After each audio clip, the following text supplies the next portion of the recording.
लड़कियों की सुरक्षा को लेकर बड़ा सवाल, लेकिन इस सवाल पर हर कोई अनजान बनकर घूमता है। पुलिस प्रशासन, सरकारें, पार्टियां, क्योंकि हर किसी को वोट चाहिए। वोट जाते वक्त, मांगते वक्त महिलाओं की सुरक्षा का भी जिक्र कर देते हैं, लेकिन जब असल में जमीन पर इन्हीं बेटियों की सुरक्षा का मुद्दा आता है तो सब मुंह मोड़ लेते हैं।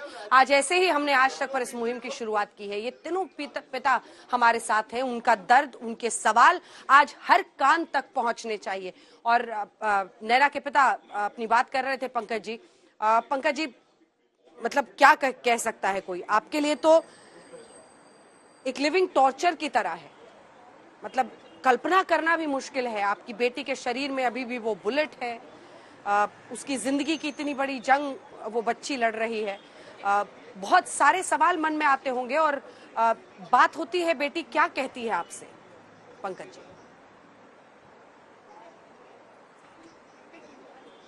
अंजना जी, एक बच्ची अपने माँ के साथ अगर सेफ नहीं है, यहाँ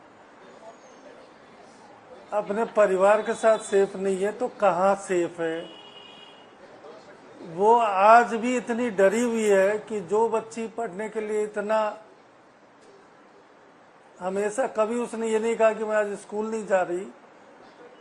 हिम्मत करती थी। आज 3-4 महीनों से वो लड़का एस्कॉर्ट करता था, अली नाम का। वो अब कहती है कि पापा मैं स्कूल नहीं जाऊंगी।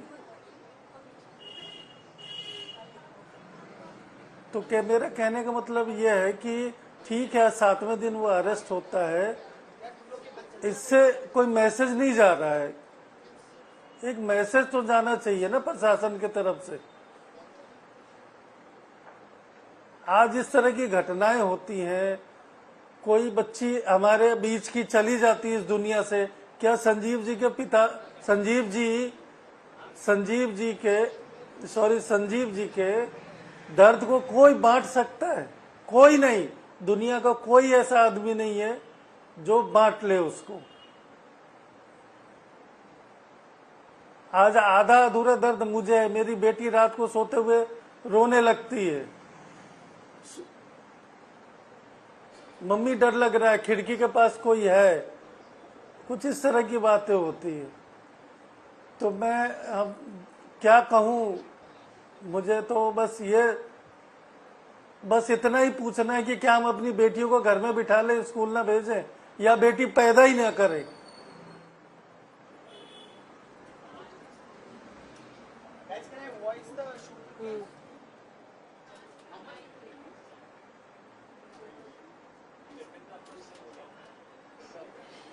उम्मीद करते हैं कि आप जो सवाल पूछ रहे हैं, जो आपकी बातें हैं, आज उन कानों तक पहुंचे जो इस देश में नीति, पुलिसिंग, प्रशासन सब संभालते हैं, ताकि उनके कानों तक कुछ बात पहुंचे। उत्तर प्रदेश में महिलाओं के खिलाफ जो अपराध के मामले हैं, हमने उत्तर प्रदेश के डीजीपी देवेंद्र सिंह चौहान से बात की है। एक छोटा सा उसका हिस्सा दिखाते हैं, फिर मैं संजीव जी फौरन आपके पास आऊं।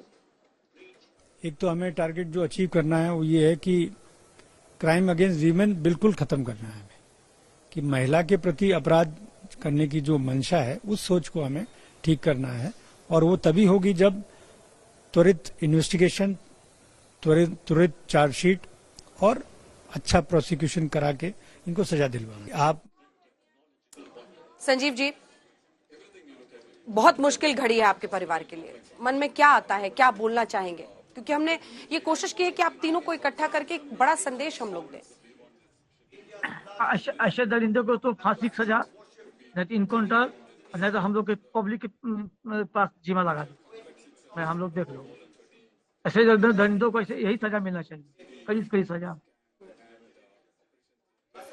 पंकज मिश्रा जी, संजीव सिंह जी और बागपत की पीड़िता के पिता, 3 पिता आज तक पर एक ही सवाल कहते हुए कि एक मिसाल कायम हो, एक नजीर बने कि अगर इस तरह का अपराध बेटियों के खिलाफ होगा तो फिर ऐसी सजा मिलेगी कि रूह कांप जाए अपराधियों की, परिवार वालों की नहीं, एक पिता की नहीं, एक माँ की नहीं, जो अभी भी सोचिए अपनी बेटी के बगल हॉस्पिटल में रहती होंगी और बेटी के अंदर अभी भी वो बुलेट है जो इन दरिंदों ने मारा है।